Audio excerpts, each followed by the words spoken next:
আপনারা জানেন যে স্বৈরাচার তার জাস্ট 6 মাস আগেও কয়েক মাস আগেও তারা 60,000 কোটি টাকা প্রিন্ট করেছিল।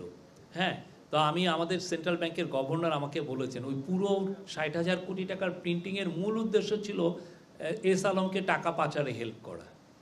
তা আমাদের ক্ষেত্রে যেটা হয়েছে যে টাকাটা 22,500 কোটি টাকা হয়েছে, এটা কিছু ব্যাংককে সাপোর্ট দেওয়ার জন্য, কিন্তু এটা একটা হচ্ছে যে আপনার একটা চৌবাচ্চার পানির মতো টাকাটা।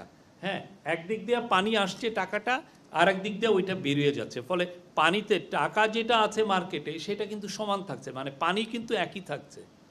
তো সেই জন্য আমরা মনে করছি না যে এটা হবে। এইটা টেকনিক্যালি এটা আসলে কোনো এক্সট্রা মানির সাপ্লাই এখানে করবে না, এটা ওই বিধি মেনেই এই কাজটা করা হয়েছে।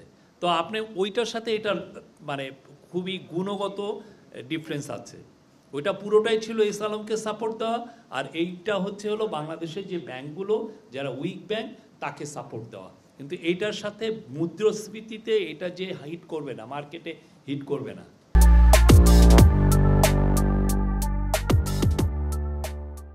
যে একটা